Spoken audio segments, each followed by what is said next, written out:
And so the functions that we're talking about today, we're going to be focusing on the string functions, but realize that there's all kinds of other mathematical functions as well.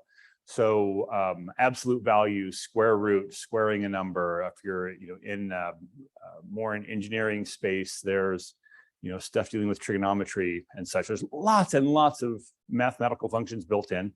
And we're going to see the basic string functions today. And we're going to do it in the context of one of the really common things to do with VBA, and that is to clean data. So you get data in one format, and it needs to be modified and manipulated to get it into the format that you need to process it and so forth.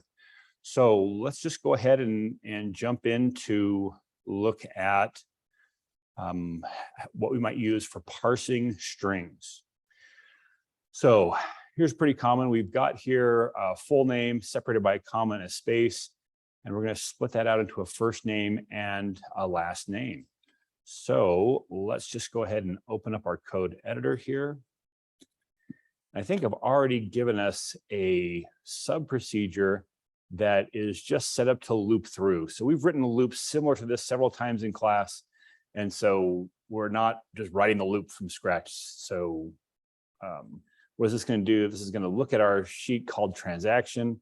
So we've got over here, the label is transactions, but we can see in here that the code name is just TXN. See if we can zoom in a bit here. So the code name for that worksheet is TXN. And so that's what our code is going to look at here.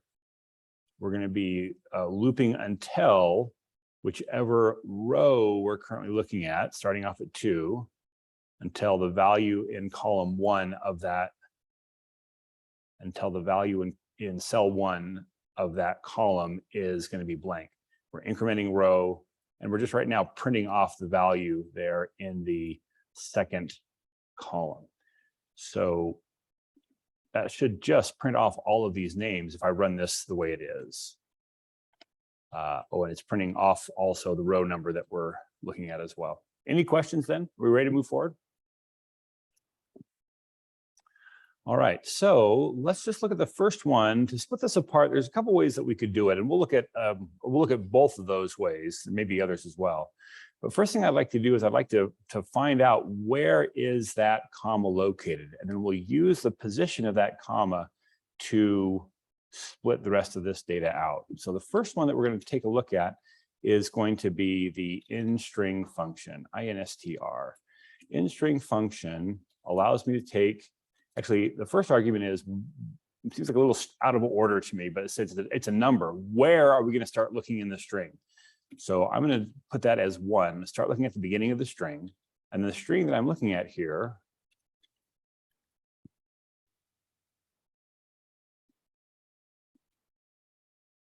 is then the next argument. So this is some strings I want to look at. And then the next argument is, what is it that we're actually looking for in that? And so if I'm looking for seer, then I'll put that as my second argument,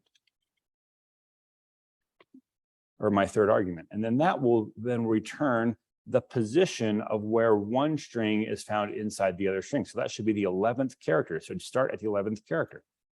1, 2, 3, 4, 5, 6, 7, 8, 9, 10, 11th character. So that's the 11th character. It's where that string starts.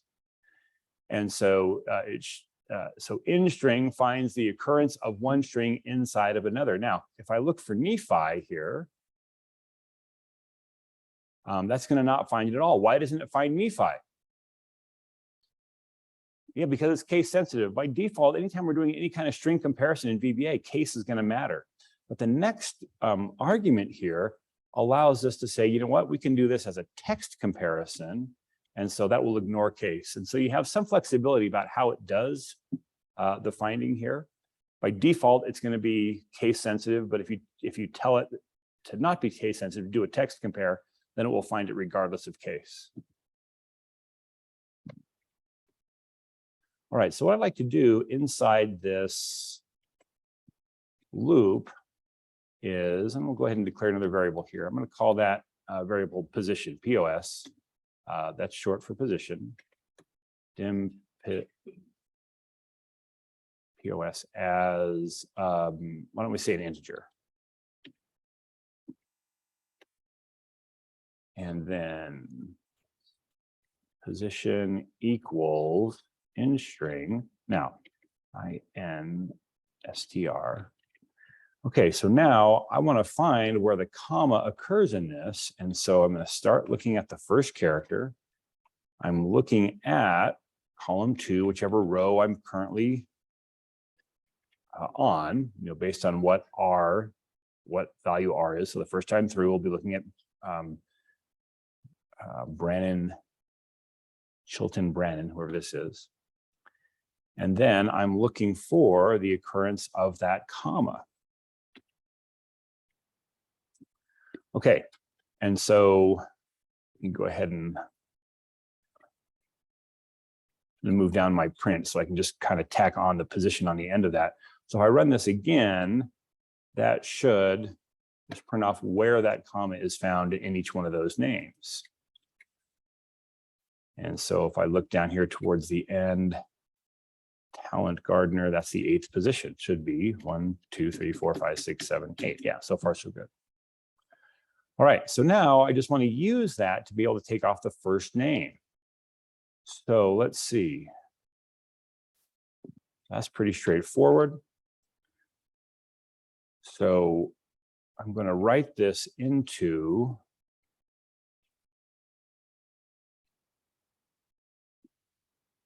column C, and the value is going to be now to be able to take off. So in this case, if I'm looking at talent here, I want the leftmost 7 characters. So maybe I'll just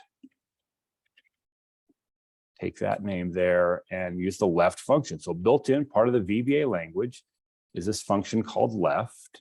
I can look at that string and ask for the leftmost 8 characters, and that will return those, including that comma, which I don't want.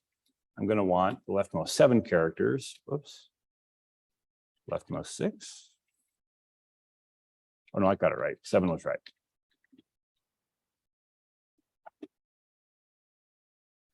And so I'm going to say column C is going to equal whatever is the leftmost number of characters there.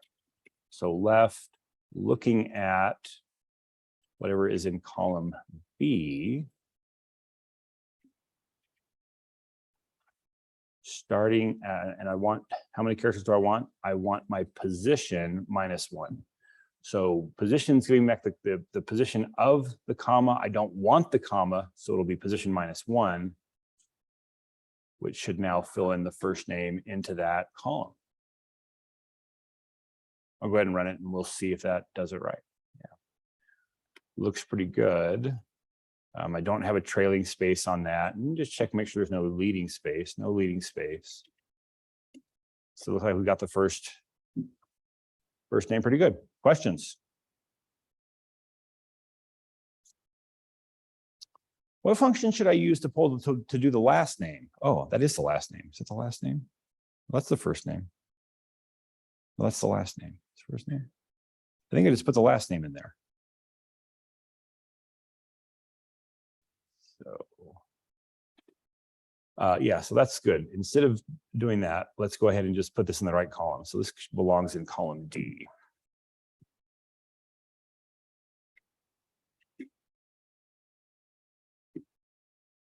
And then what should we do to pull off the first name? We'll go ahead and run that again to get the last name in the right place.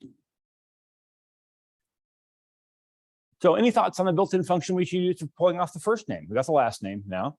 How about the first name? We could use right. There's one that's going to be a little bit easier. Yeah, mid. So to pull the right, to use right, we've got to we've already got where the comma is, but what we need to do is we would then need to figure out, how many characters that means to take off the right. But the mid function, let's take a look at mid. Let's just use, yes, instead of using talent, let's use whoever's right before. We'll use Emmy here.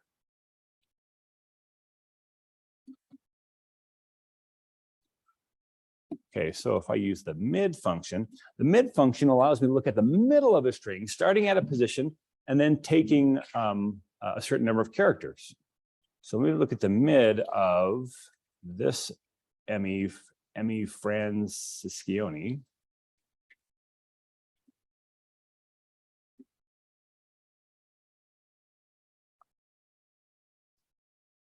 Yeah, go ahead.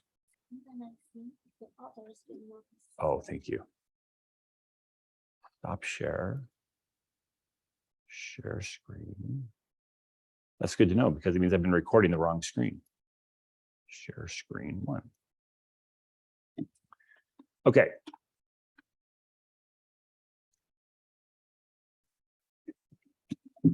So now we are going to look at this string. We're going to start at a particular position. So in this case, we want to start at 1, 2, 3, 4, 5, 6, 7, 8. I'm going to start the 13th character. Now, if I don't tell it how many characters to bring back, it'll bring back the rest of the string. So if I only wanted the first 3 characters of that name, I would put here how many characters to bring back. So mid has one extra argument in either left or right, and it is to say, you know, we're starting in a particular place, but then we got to know how many characters to bring. The nice thing is if I don't tell it how many, it just, okay, start there and take the rest of the string. And so again, if it found this at position here, we want to start at position +1, position +2 would be where we would want to start. So let's go ahead and fill in column C with something similar to this. Start at using the mid, start at position +2, and then take the rest of the string. And that I think will fill in then our first names just right. So we split that into the first name and the last name. So using left, right, and mid in conjunction with the in-string function to find a character on the inside can be really helpful for splitting this stuff out. Now, because someone suggested, and this is probably the way I would do it, but since someone suggested, let's use the right function. Let's just go ahead and do a demonstration with that because it's going to introduce us to another function that will be helpful to us. So here's Maris flat. So we have one called the len, L-E-N, which just tells us how many characters there are in the string. And let's make that a string so I can see it. And so if I wanted to use the right function,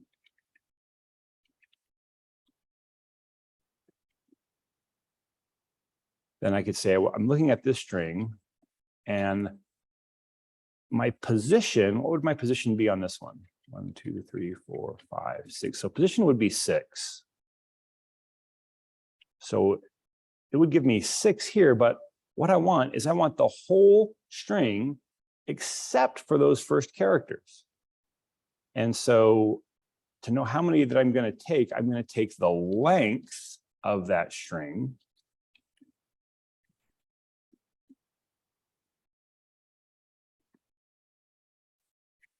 minus where I found that comma, and that's not going to quite be right. Oh yeah, it is, because the comma is, you know, right the part that I don't want. So that's gonna, am I after the rightmost? Oh, that's right. Well, let's see. I think I have a leading space that I don't want here. Yeah. So that would be the position of that. Let's say +1, -1.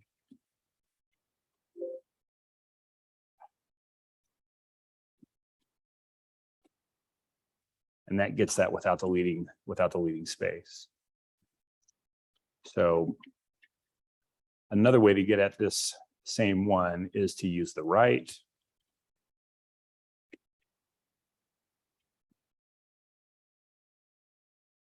off of that same cell, but what do I want is I want the length of that cell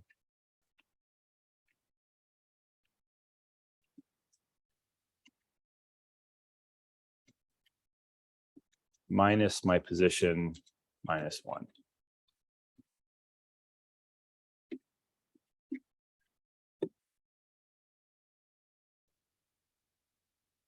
And I think that should produce the same thing. Oh, syntax error, right? Oh, minus 1.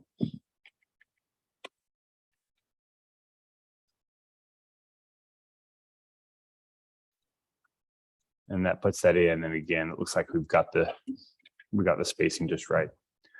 So yeah, I do like mid better, just because it's a shorter line and kind of less to have to parse. I don't have to refer to the string once to get the value and then once to get the length of the string. Questions?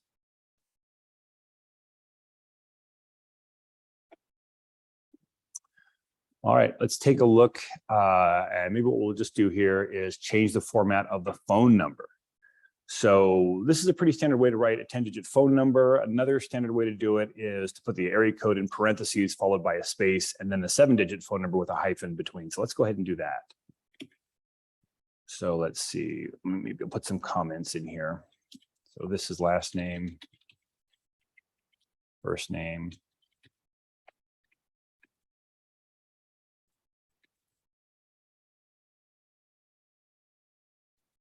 And let's do phone number.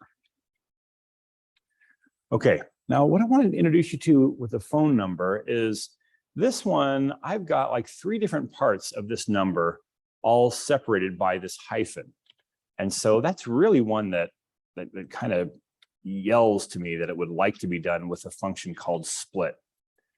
Now, the split function takes 2 arguments. It takes a string that I want to cut up into smaller strings, and it takes an argument to say, how do I want to split it? And so if I say I want to split this string based on the hyphen, it's going to send me back 3 strings that are separated by whatever delimiter I gave it. Now, the trouble is, I can't just print out the 3 strings like that. It's going to print those 3 strings out in an array. Now, is it next week? I think next week we're going to get introduced to arrays. We're going to spend 2 days on the idea of an array because it's a pretty complex thing to deal with. And so I'm not going to give you the full details of it here, but right now I'm going to say I want to bring back one of the elements in that array of strings that comes back.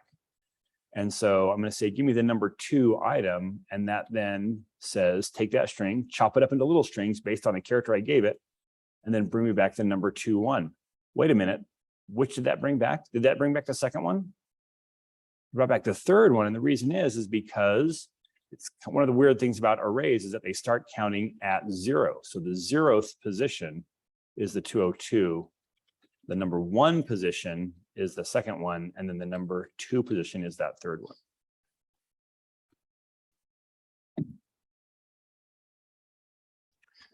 So phone number is in column F. Go ahead and get our phone done. So we're going to be putting something into column F. We're going to be looking at, and let's just go ahead and this line is going to get pretty ugly. So we'll just break it up into multiple, we'll make this statement go onto multiple lines. So I'm going to first put in my opening parenthesis, and then I will concatenate on the very first part of that. So let me split, looking at column E.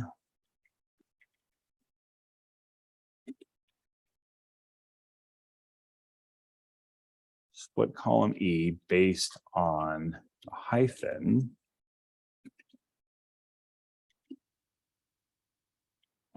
And then I will concatenate on the end of that my closing parenthesis and my space. Okay, so that should just put in the area code.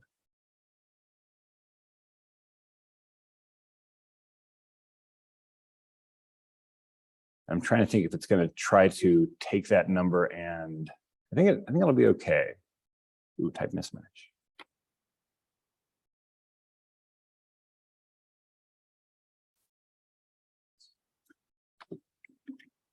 I'm not quite sure why we've got type mismatch. Type mismatch means I'm trying to put something into a type of variable that doesn't fit. Oh, thank you. Yeah. I got to pull back which one I'm interested in, the number 0, 1. Yeah, so I was trying to take an array and concatenate it on with strings, and it says you're not allowed to do that. So we got to tell it I want the 0th position, the 0th string that comes back from that.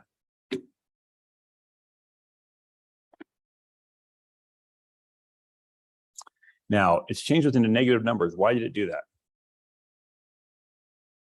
Like the counting format shows negative numbers in parentheses. And so let's just go ahead and add on the next part. And that'll make that. So it'll make that so we can see it as a string.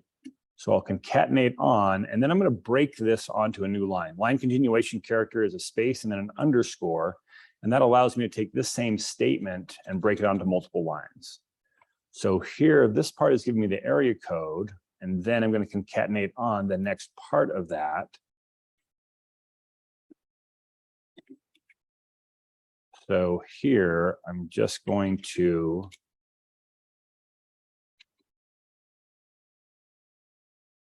bring on the next part. So the number 1 position, and I will concatenate on the end of that a hyphen. Let's see what that does for us. Whoops, I concatenated an underscore instead of a hyphen.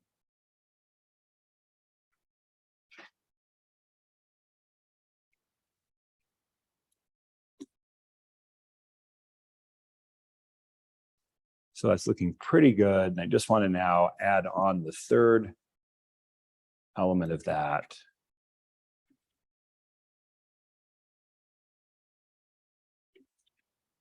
So I'll bring that down to the next line as well.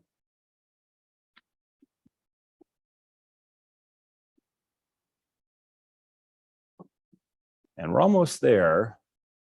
But what are we missing here? I mean, there's something a little bit funky here. What's going on?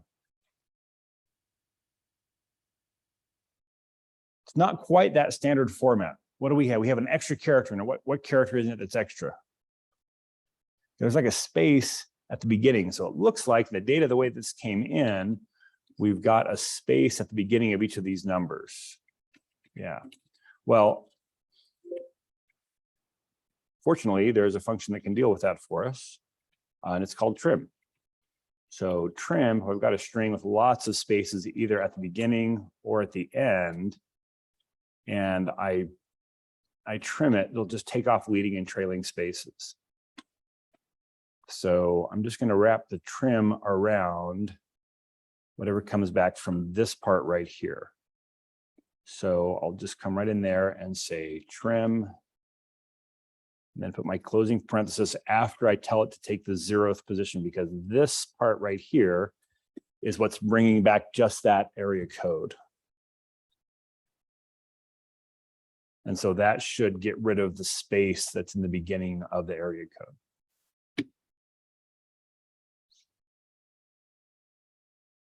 Okay, any questions on what we've done, particularly dealing with this phone number, but on anything up to this point? Show me how comfortable you are with the stuff that we've dealt with, 0 to 5. 5, 5, 5, 5, 5, 5, 5, 5, 4. Okay. All right. Well, then, why don't we go ahead and just take, let's just go ahead and take a couple minutes, and we'll have you pull out street address and city. So just the stuff we've covered so far should let us do street address and city. Why don't we do 5 minutes and let you work through that. If you have questions, go ahead and answer it, and just go ahead and ask it. And in the meantime, I'll put up a 5-minute timer.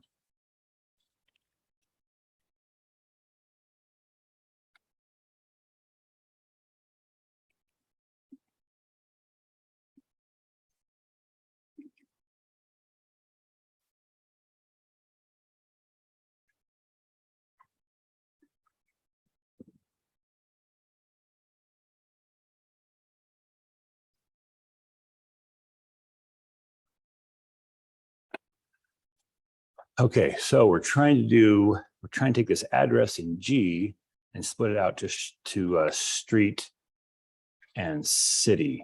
So using split should work well because this is comma delimited. So let me go ahead and do our address.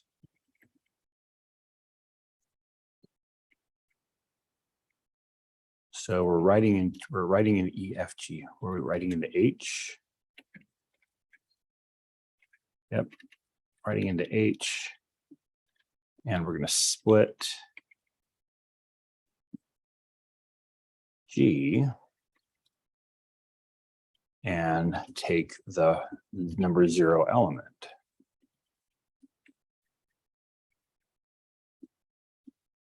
Take the number 1 element and write into I. And that should give us those 2 parts of the address. Oh, but I don't want to split it on a space. You need to tell it what to split on. By the way, you'll notice that it actually did the splitting here without, I forgot to tell it what to split on. And so if you don't tell it what to split on, it assumes you want to split on the space character. That's like the default delimiter. But I want to split on the comma. In fact, I want to split on the comma space because I can split by more than 1 character. So now the comma space that we're seeing between these elements here will be what my delimiter is. I'll put that on both of these, and that should give me then those 2 elements. Quote, comma, space.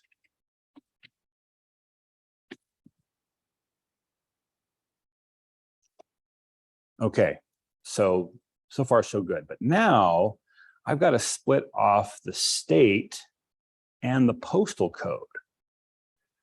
Whew. So this is a little bit problematic because this one is separated by a space. So one thing I could do is well, I don't know. Any thoughts? How should we go about it? Go ahead.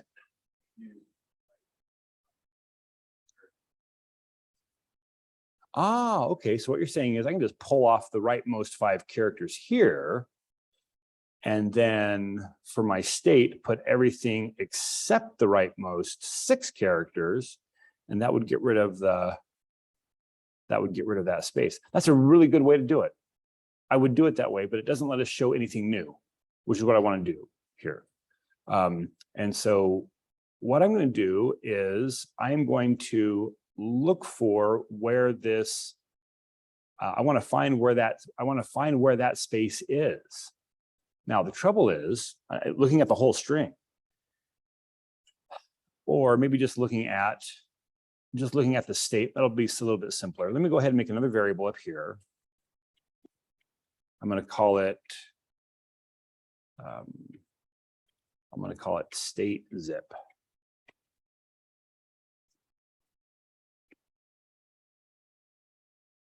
State zip as a string. And this will just kind of help to simplify the code a bit here. So let me say state zip equals, and then we'll go ahead and do the same expression we did to split everything else out, but I'll take the number 2 element.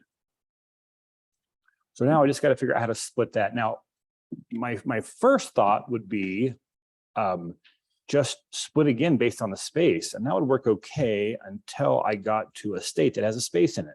What state name has a space in it? New York, South Carolina, North Carolina. There's a few states that have a space in it. So I can't just split that again. I can't just use in-string to find it because I'm not sure how many spaces are going to be before it. So good news is there's another function like in-string that I can use for that. Now, I'm just going to reuse my position variable. So I set position here. I used it here. Position at this point is still defined. It still has its value in it, whatever the last value that it had, but I don't need it for anything else. And so rather than have another variable just to handle the position for this part of the example, I'm going to repurpose this variable. And say position equals, and instead of in string instr, I'm going to do in string reverse, instr rev. This then has a string to look at, which is that string I just built that has just the state and the zip code in it.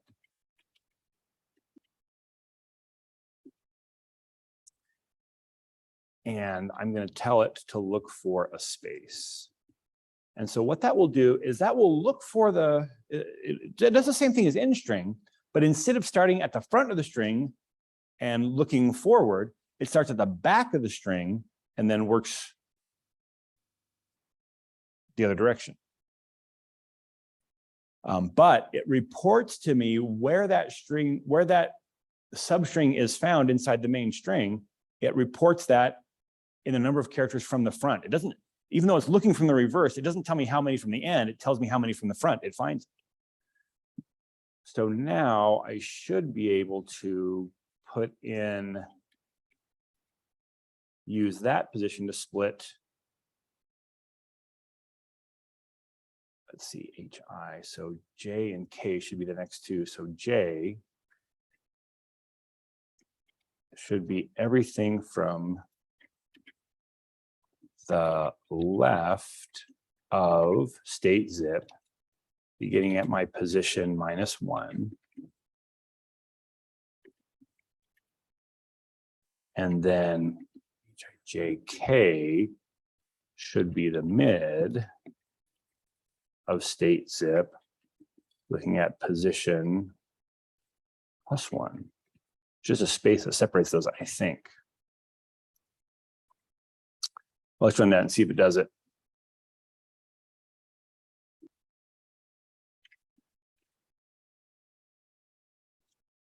Yeah, it looks pretty good. I've got New York here, split out correctly, and then the zip code. This looks really great, except for when I get down here to something in Massachusetts. Are there any zip codes that are only 4 digits long? No, all zip codes in the country are 5 digits. What's wrong? What's going on here? Yeah, Excel looked at that number and said, oh, you don't need a 0 in the front of it. And so it got rid of that for me. So what I'm going to do, I'm going to leave that the way it is, but let's just go ahead and put that's what I got full postal code here, is to see how we might be able to do that in the next column over and maintain that leading 0. So in column L, and all I'm going to do here, same expression that I did to generate the postal code in the first place, but I'm just going to concatenate on a single quote at the beginning. That looks really strange, but that is a single quote inside of 2 double quotes. By the way, I could ask for what is the ASCII character of that. That tells me it's number 39. So another way for me to get at that is to say, I want to just print character number 39, and that will print that single quote. So if that's a little hard to kind of really see what's going on because there's so many quotes in a row, I could just get the same character by saying I'm after character number 39. Which way do you like it better? Quote, quote, quote, quote, or character 39? That's about half. About half and half. So that should then maintain that leading 0 as it does here. Another option that we have to maintain that leading 0, we go ahead and delete everything out of column K, and I'm going to format this, Control-1. I'm going to format this as text. And just the very fact that that column is formatted as text, when I drop in a number with a leading 0, it's going to go, oh, this column or this cell is formatted as text, and so it should also be another way to maintain that leading 0. Just scroll over a bit so we can see that happen.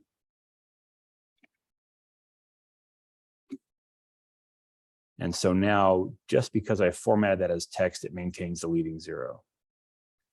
And this warning is probably telling me that I've got a number that's formatted as text. I forget how to see those warnings. Oh, there we go. And no.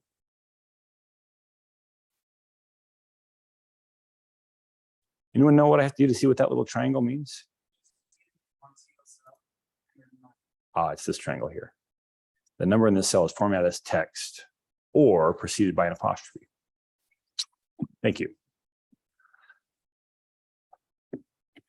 Questions?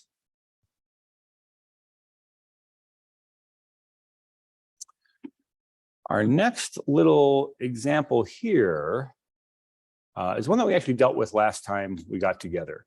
So you can see we've got a couple of spaces on the beginning of this. So you might think to trim that. In fact, I could just plug in the function because there's actually there's an Excel function for trim in here that would let me trim that. But you'll see it doesn't actually trim it. And that's because those aren't ordinary spaces. They're non-breaking spaces. So this data was probably copied in from a web page with a non-breaking space sometimes used for formatting. And so it turns out that non-breaking space is character number 160. But let's just take a look at how we might find out what that one is. In fact, I'm going to copy this cell and bring it over here to my immediate window. We can see that it's still printing those spaces at the beginning of it. Let me just kind of narrow that down to just that first space. So it's a quote, space, quote, but that's the space that I copied from the cell. And I can ask what the ASCII value of that character is. And it tells me it's number 160, which is, different from the space you type in at the keyboard because that's number 32. So that non-breaking space character is one that we'd like to get rid of, and I'll use that to introduce another function. So let's go ahead and bring in here email. And so for email, we're going to be plugging that into column N.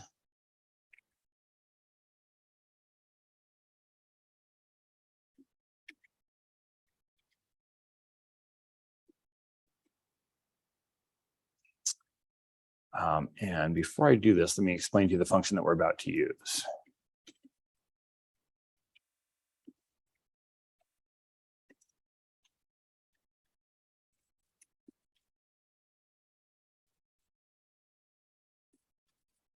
Okay, so there's a function called replace. And replace says, hey, let's look at a string. Let's look for a string in there. And let's replace every occurrence of that string with something else. So what this is saying is I want to print the result of the replace function. The replace function says, let's look at here. We're going to find every occurrence of Nephi and replace it with Lehi. So this should print out to Lehi, seer of olden time. And if we had another occurrence of Nephi in here, it would get both of them. So replace, by default, replaces all of them. But I've got another argument here that tells me where do I want to start. Start at the first character. Next argument is how many to do. If I only want to do one, that should now do just the first one. So we replace the first occurrence of Nephi with Lehi and left the other one unchanged. Of course, if our first one is not a match case, it does not match, including case, then it'll skip past that one and then change the first one that it finds. But there's an argument here where I can also tell it to do text compare as well. So now that the comparison will not be case sensitive, and that will go back to replacing the first one as well. So it's kind of a lot of flexibility that we can do with this one.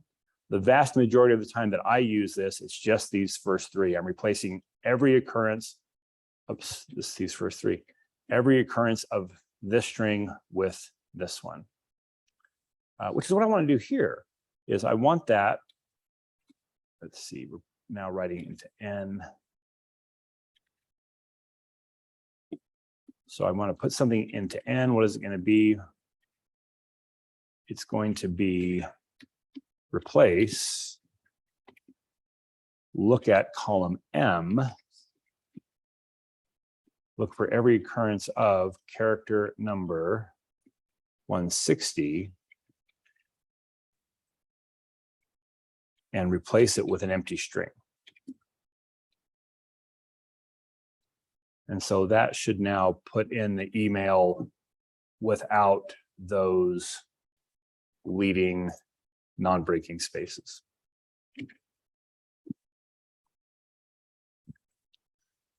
Whew. We doing okay? Any questions here? When I say the ASCII character, anyone unclear about what that is? Should we take a minute and talk about like that ASC value that brings back the number that represents the character?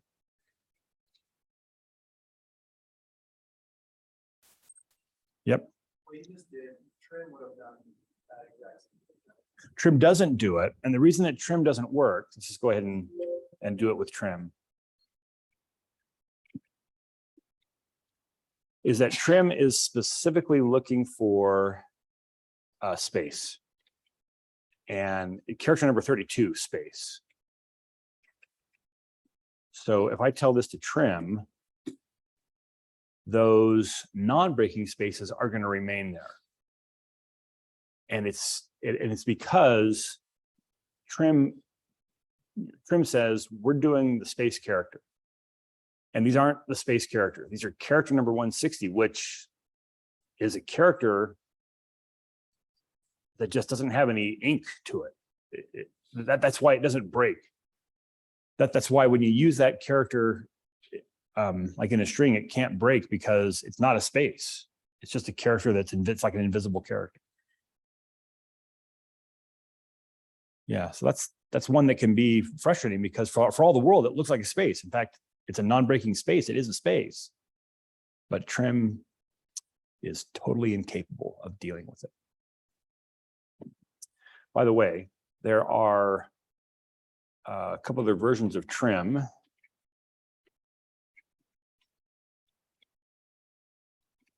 So let me just go ahead and, whoops, TRIM.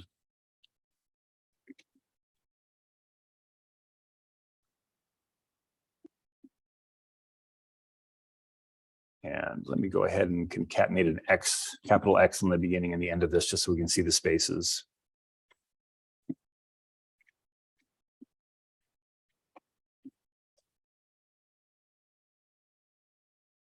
So there's L trim, which trims the leading spaces. So any space on the left of the string will get trimmed away. And there's R trim, any space on the right will get trimmed away. But so you can take just the ones in the beginning, just leading, just trailing, or trim will do them all. Now, what about like multiple spaces in the middle? Trim isn't going to touch those. It's going to leave them exactly as they are. But there's a function built into like an Excel function called trim. And the trim function in Excel does the same thing as trim in VBA, but it takes internal spacing and collapses what are they called?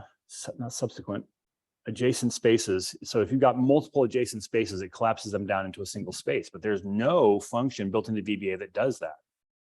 But if I was to take this and just put this in a cell, then it would take all of those spaces in the middle and squish them down to a single space. Well, if I wanted to get that here in VBA, I'd have to like write a function to do that. But as it turns out, you can invoke any of the functions that are built into Excel directly here in VBA. And it's called worksheet function. So you say worksheet function.trim. And then now I'm going after the function that's built into the worksheet. And so that will do the trimming the way that the Excel function does the trimming. It'll take off leading and trailing, and it'll collapse contiguous spaces down to a single space inside. Questions here? You're probably familiar, well, kind of since I'm introducing worksheet function here, you're probably familiar with a worksheet function called rand. which just gives you a random number between 0 and 1.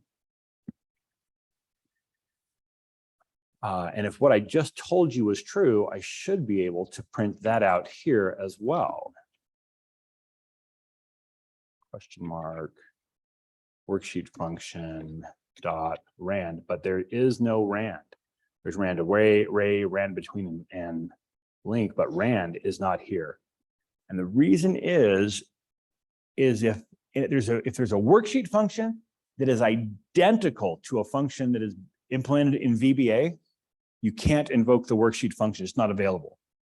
You've got to figure out what the built-in one for VBA is, and it's not rand. It's just RND, but it does exactly the same thing.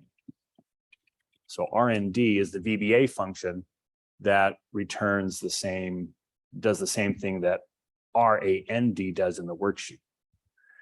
That seems really goofy to me. Like, why not expose RAND as well? And it's because RND is going to be faster. It's going to be more efficient. So when they're making the language, they thought, you know what, some of these things are already built into VBA, and you just got to learn those and use them. It doesn't tell you what they are if it's, you know, if it's keeping a function out of there. But there's a few of them that are identical to, they're the same in VBA and in the Excel functions.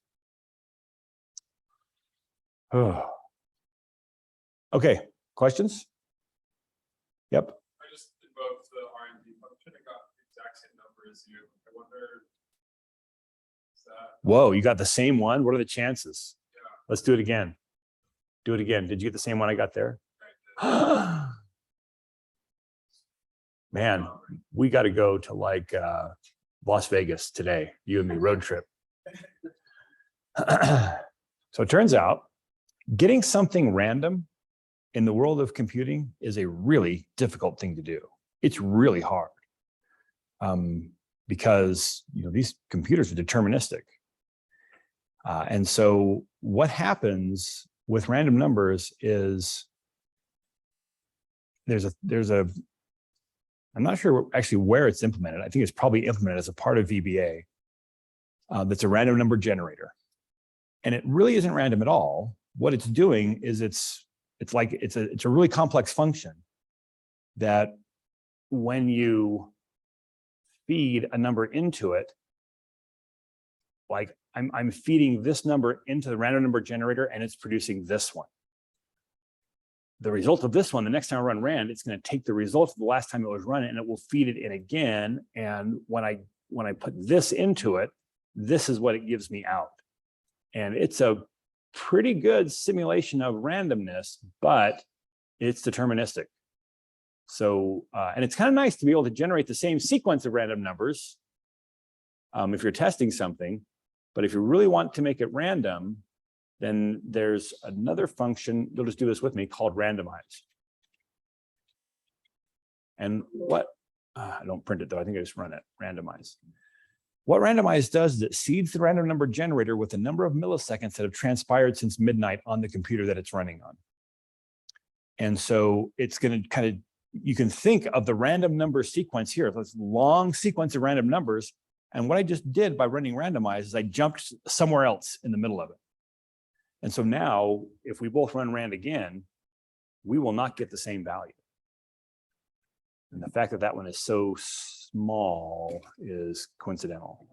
We won't get the same value. And the reason is because the likelihood of, at the very moment that we executed randomize, being the same number of milliseconds transpired on both of our machines since midnight is really, really slim. And so if you really want it to be more random than you're getting with just rand, you'll want to execute randomize somewhere in your code, which just kind of kicks off the random number process at a different place.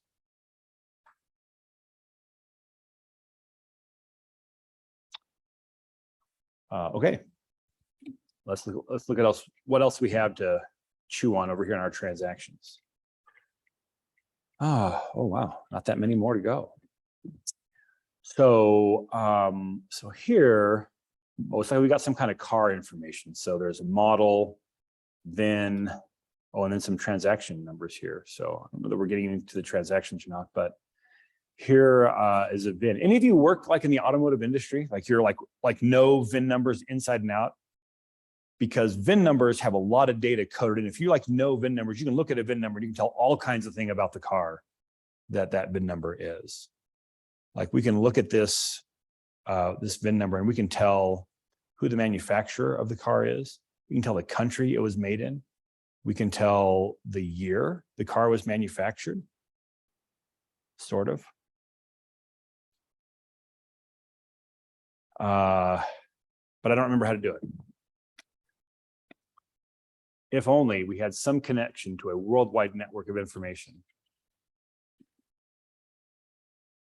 Okay, so here's the Wikipedia entry on the vehicle identification number.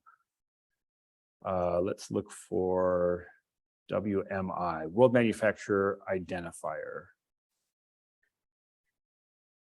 The first three characters uniquely identify the manufacturer of the vehicle using that code. Okay, so the first three characters, WAU, tells us what the manufacturer is. So I'm gonna go ahead and pull in the WMI here. So column V, I want just to be the leftmost three characters of column R. That's going to be easy. So let me give myself a new VIN group here.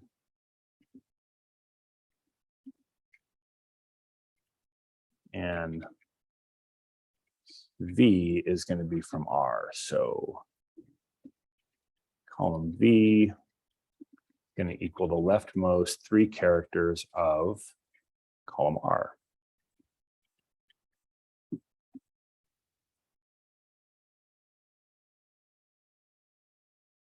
Okay, so we've pulled in the world manufacturer identifier. So we should be able to get, oh, who the manufacturer is. Oh, and here I was ready to actually do that, but apparently I had formulas built in here already that would do the lookup. How is it doing that lookup? Well, over here, we've got a WMI sheet that just maps the world manufacturer identifier to those manufacturers. So it's just doing a lookup there to pull those values in.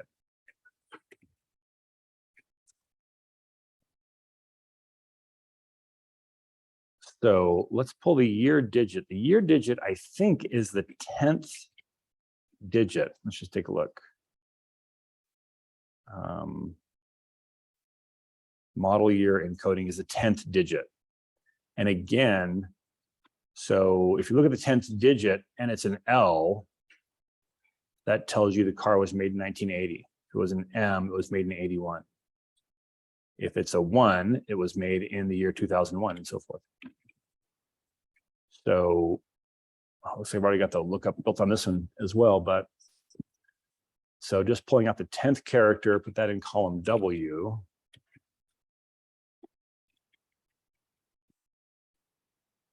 So column W takes the mid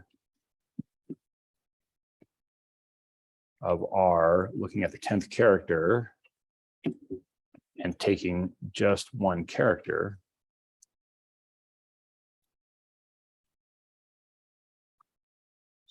Value mid of this, starting at the 10th character, taking one. What didn't it like? Application defined error. Oh.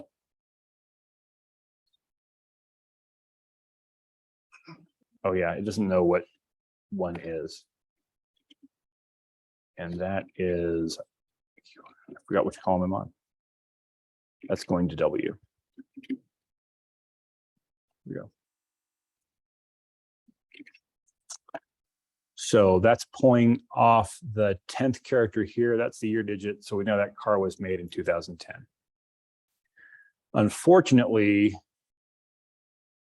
we can't do all the possible years with just a single character. So if we look at the table here, it actually repeats. So year code A means it was either made in 1980 or 2010 or the year 2040, presumably, because that'll be the next one in the sequence here. So you can't tell just by looking at the year code what year it was made, but hopefully if you have the car to look at as well and the VIN, you can tell what year it was made.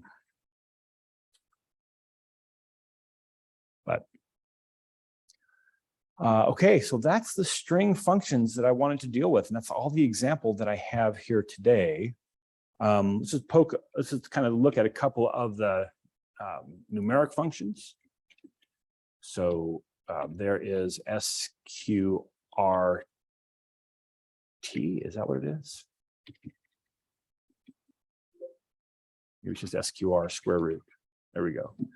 So square root of a number will give you the square root of that number. So square root of 25 should give you 5.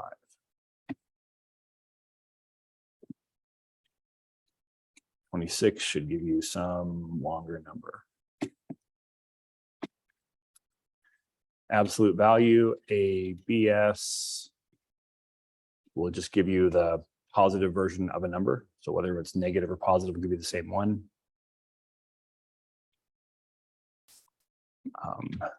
And I don't use the numeric functions all that often. Let's just take a quick peek and see what they are. Oops.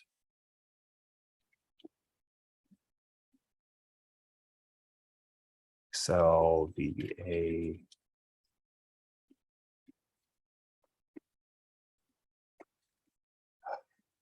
NC.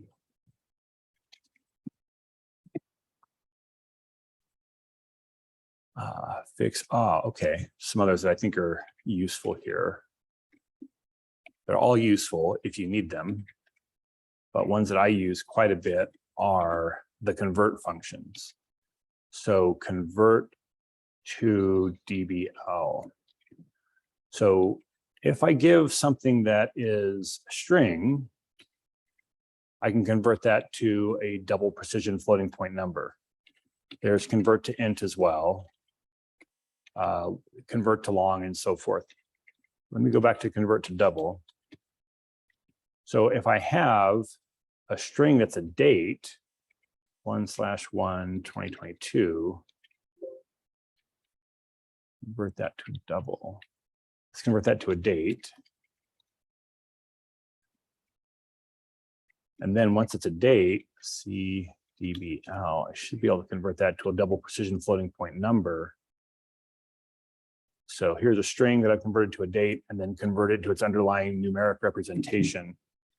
So there's a whole set of functions for converting between types that allow you to get specific about what type is being returned from that.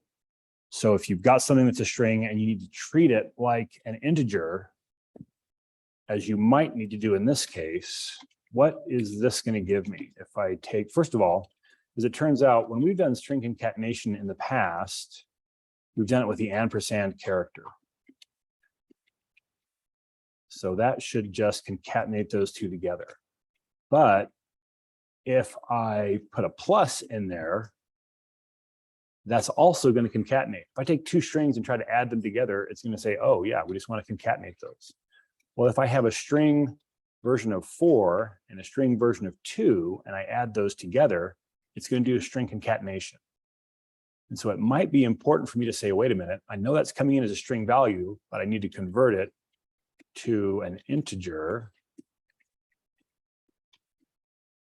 And then that'll do the 6. You might say it's a little strange, I only had to convert one of them, but if I try to use the plus with a string and an integer, and the string can be converted to a number, it will do the conversion for me. But anyway, I can force it to behave differently by converting to the type. Remember, that's one of the things that VBA does. It tries to guess what you mean and make its best guess about what you meant, even when it may not be precise. Okay, any other questions on built-in functions? Yeah.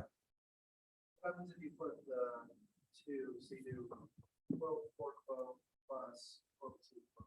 So you want this, but just reverse the order, right? Is this what you mean? No, just do the 1C in and put the. Oh. So what you're saying is this.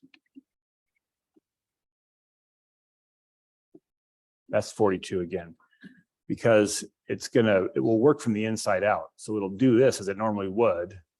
That'll be a string, it'll be a string concatenated together, and it will convert it into an integer, which looks the same when it prints.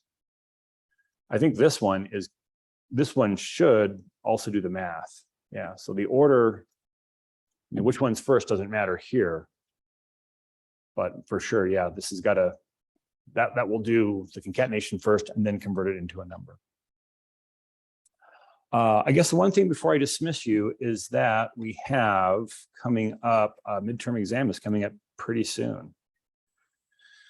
It's going to be that time of the year. When does midterm exam start? So it opens a week from today.